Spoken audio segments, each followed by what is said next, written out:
नमस्कार साथियों, मैं आदित्य वशिष्ठ अपने चैनल द काउ बॉय पे आपका फिर से स्वागत करता हूं।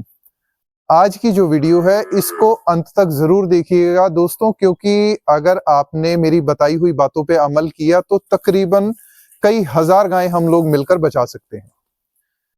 क्योंकि आज का जो टॉपिक है उसमें मैं एक ऐसा सब्जेक्ट कवर कर रहा हूं जो नॉर्मली किसान भाई एक गलती करते हैं, और जब वो गलती कर लेते हैं तो गायों को अपनी जान से भी हाथ धोना पड़ता है। और उस टॉपिक का नाम है ड्रेंचिंग। ड्रेंचिंग का रियल मीनिंग ये है कि आपकी गाय को, आपके एनिमल को मुंह के द्वारा किसी लिक्विड को देना या मेडिसिन को देना जो कि उसके पेट तक जाए। परंतु गलती कहां हो जाती है कि हमारी जो ड्रेंचिंग करने की, उसको लिक्विड देने की या उसको कोई दवाई देने की जो प्रोसेस है, उसमें हम ये गलती कर बैठते हैं कि उस दवाई को पेट में पहुंचाने की जगह हम उसके फेफड़ों तक पहुंचा देते हैं।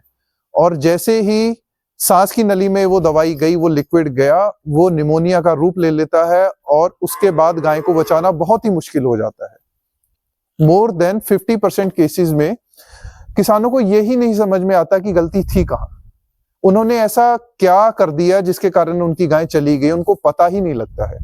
बस वो तो ये बोलते हैं कि हमने दवाई दी थी, उसके अगले दिन, एक दो दिन बाद गाय डाउन आने लगी और उसकी डेथ हो गई, हमें उसका रीजन नहीं पता। तो आज मैं आपको दिखाऊंगा कि लिक्विड को गाय को मुंह के द्वारा देने का सही तरीका क्या है और हम कहां कहां गलतियां कर बैठते हैं।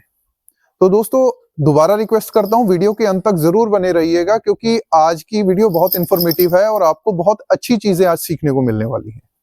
अक्सर हमें अपनी गायों को ब्याने के बाद कैल्शियम देना पड़ता है, लिक्विड कैल्शियम, जैसे कैलब जेल वगैरह, या लीवर टॉनिक हम देते हैं। और बहुत से किसान भाई अपनी गायों को, अपने एनिमल्स को, भैंसों को तेल भी देते हैं। तो सबसे पहले मैं आपको रिक्वेस्ट करूंगा कि मुंह के द्वारा डायरेक्टली तेल कभी भी मत दीजिए। उसके साथ तो आप कितनी भी प्रिकॉशंस यूज कर लीजिए, कभी ना कभी ये प्रोसेस, ये प्रैक्टिसेस आपको धोखा दे सकती हैं।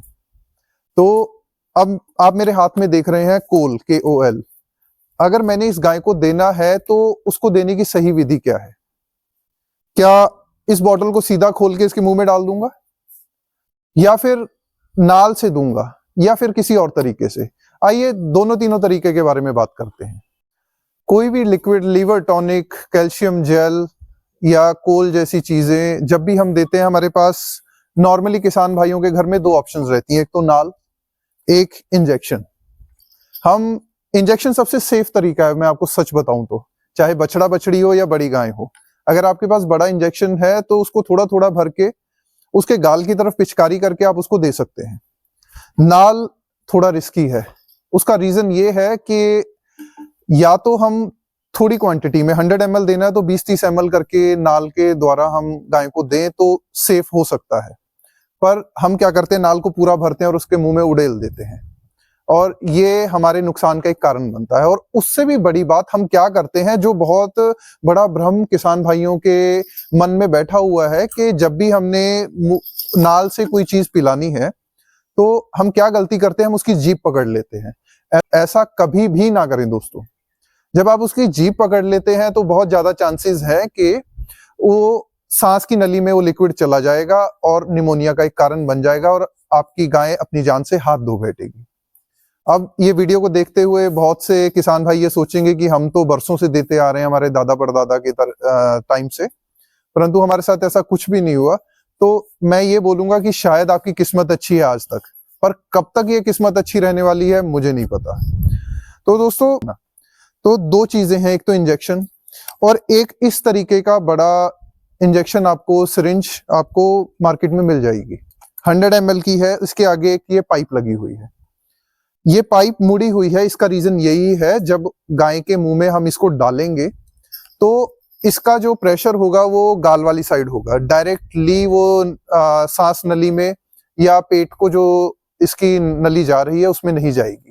तो ये एक सेफ और इफेक्टिव तरीका है, आप इसको यूज कर सकते हैं। या अगर आप इसको नहीं ले सकते तो इंजेक्शन है, थोड़ी सी मेहनत कीजिए, इंजेक्शन को 10, 20, 50 ml का इंजेक्शन लीजिए, जितना बड़ा आप ले सकते हैं, उससे भर भर के थोड़ा थोड़ा पिलाइए। अब हम इस गाय को कोल पिलाएंगे। तो मैं आपको वो विधि दिखाऊंगा और इसके बाद मैं आपको लीवर टॉनिक भी पिला के दिखाऊंगा अपनी बछड़ियों को, गायों को। तो इसको पिलाने का सही तरीका क्या है, इस तरीके को सीखिए और अपनी गाय को, अपनी बछड़ियों को, अपनी भैंसों को बचाइए। ये एक ऐसी गलती हम कर बैठते हैं जिसका खामियाजा फिर हम कभी भी नहीं भर सकते। गाय को, भैंस को अपनी जान से ही हाथ धोना पड़ता है। तो दोबारा रिक्वेस्ट है मेरे किसान भाइयों, इस टेक्निक को अच्छे से सीखिए और फिर उसको अपने फार्म में यूज कीजिए ताकि आपका नुकसान ना हो।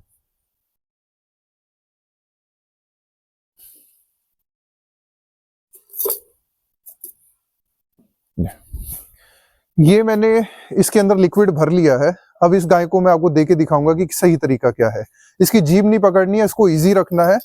इसकी इस नली को उसके मुंह में डालना है और धीरे धीरे करके इसकी पिचकारी को मार देना है। इधर इधर आ जा।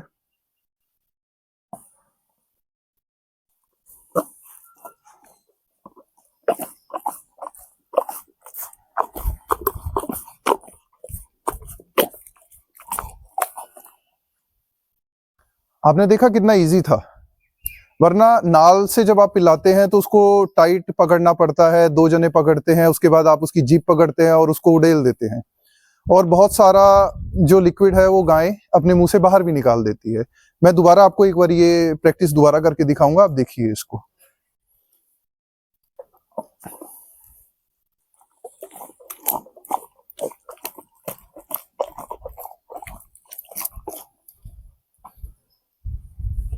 अब आपने देखा मैंने इस जो ये नली है इसको भी पूरा अंदर तक नहीं डाला था और धीरे धीरे मैंने प्रेशर मारा और हमारा काम हो गया।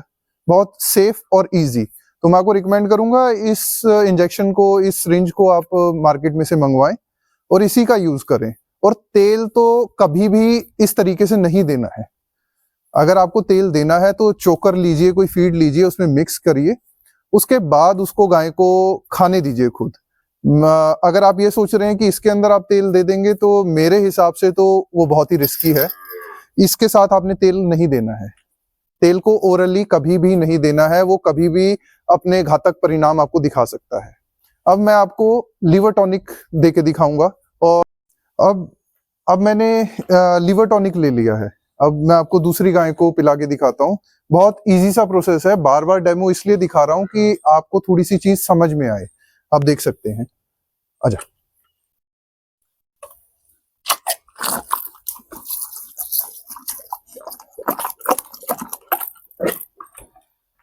अगर थोड़ा बहुत निकालती है तो कोई प्रॉब्लम नहीं है, पर सेफ है, दिया जा सकता है, इस तरीके से दिया जा सकता है। और अगर ऐसा भी नहीं देना चाहते तो फीड और चोकर में मिला के दे दीजिए। नॉर्मली गायें स्मेल सूंघ के छोड़ देती हैं, तो कुछ चीजें ऐसी होती हैं जो हमें मजबूरी में पिलानी पड़ती हैं, पर उसको पिलाने के सेफ तरीके को यूज कीजिए। और अपनी कुछ गलतियों के कारण, अवेयरनेस की कमी के कारण ऐसी गलतियां ना करें कि आप अपने पशु को ही खो बैठे। तो दोस्तों, मैंने आपको एक छोटी सी इंफॉर्मेशन प्रोवाइड की और उम्मीद करता हूं आपने इन चीजों को समझा होगा।